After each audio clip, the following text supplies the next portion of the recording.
Oke, halo para penggerak BUMDes di seluruh Indonesia. Dalam beberapa menit ke depan kita akan kupas tuntas salah satu proses akuntansi yang paling krusial untuk BUMDes kita, yaitu penyusutan aset tetap.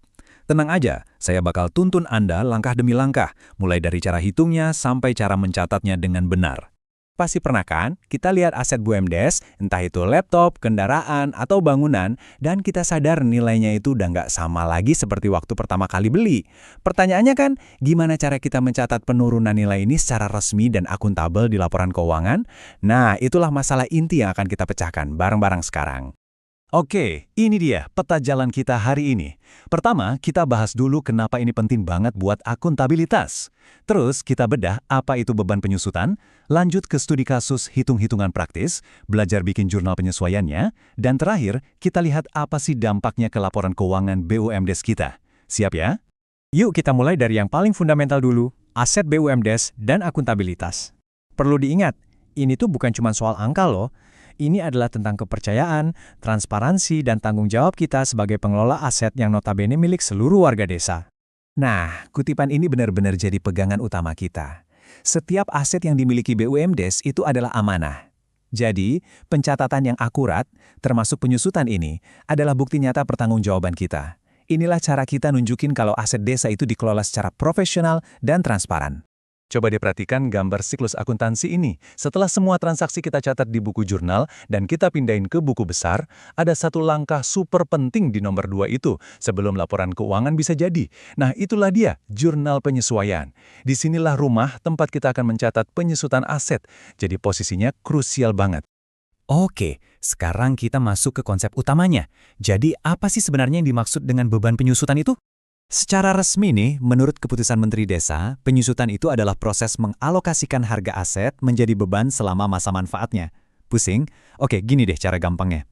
Bayangin kita beli mobil 100 juta yang bisa dipakai 10 tahun. Nah, kita kan nggak bisa langsung catat 100 juta itu sebagai biaya di tahun pertama aja. Nggak fair kan?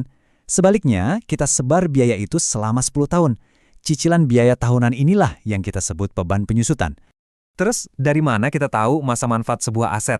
Apa kita nebak-nebak aja? Tentu enggak. Tenang, pemerintah sudah kasih panduannya kok. Seperti yang bisa kita lihat bareng-bareng di sini, komputer itu masa manfaatnya 4 tahun, kendaraan 10 tahun, dan bangunan 20 tahun. Daftar inilah yang jadi acuan standar kita, biar perhitungannya konsisten. Oke, teorinya udah cukup, sekarang waktunya kita praktek. Mari kita hitung penyusutan pakai studi kasus yang sangat umum, sebuah laptop baru untuk operasional BUMDes.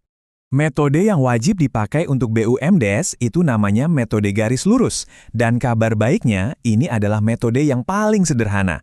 Rumusnya jelas banget, kita cuma perlu bagi harga perolehan asetnya dengan estimasi masa manfaat. Gampang banget kan? Yuk kita bedah perhitungannya bareng-bareng. Jadi, ceritanya BUMDes beli laptop seharga 6 juta di bulan April 2024.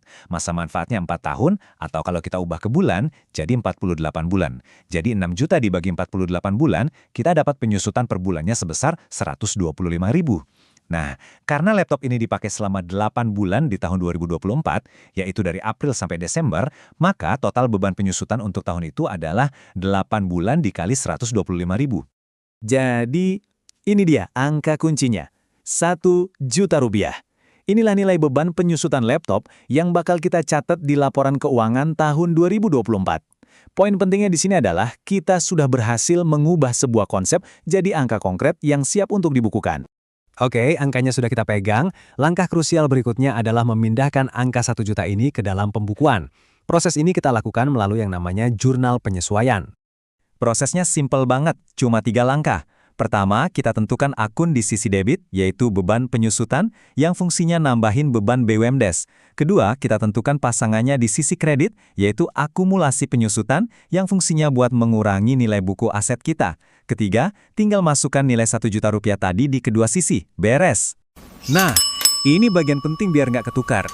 Beban penyusutan itu munculnya di laporan laba rugi, dan saldonya akan jadi 0 lagi di awal tahun berikutnya. Beda sama akumulasi penyusutan, dia ini adanya di neraca, dan saldonya akan terus bertambah setiap tahun kayak celengan penurunan nilai aset kita. Dan inilah dia wujud akhirnya. Jurnal penyesuaian per tanggal 31 Desember 2024. Beban penyusutan di sisi debit sebesar 1 juta, dan akumulasi penyusutan di sisi kredit juga 1 juta. Debit dan kredit seimbang, sempurna. Sekarang, mari kita lihat gambaran besarnya. Apa sih dampak nyata dari satu jurnal ini terhadap laporan keuangan BUMDes? Kenapa semua ini begitu penting untuk kita lakukan? Slide ini nunjukin dampaknya dengan sangat jelas. Di neraca, nilai laptop kita bukan lagi 6 juta. Nilai bukunya sekarang adalah harga beli dikurangi total penyusutannya. Jadi, 6 juta dikurangi 1 juta, hasilnya 5 juta rupiah. Nilai ini kan jauh lebih realistis dan lebih jujur, ya nggak? Jadi, ini dia intinya. Dengan mencatat penyusutan, kita itu bukan cuma sekedar taat aturan. Kita secara aktif meningkatkan akuntabilitas, menyajikan laporan keuangan yang lebih jujur, dan mendapatkan gambaran nyata kondisi finansial BUMDes kita. Dan yang nggak kalah penting, ini ngebantu kita buat merencanakan kapan harus beli aset baru di masa depan. Nah, sekarang giliran Anda. Anda sudah punya bekal pengetahuannya dan langkah-langkah praktisnya. Coba deh pikirkan, setelah ini, aset apa yang akan jadi prioritas pertama untuk Anda hitung dan catat penyusutannya di BUMDes? Yuk, langsung mulai dari sana.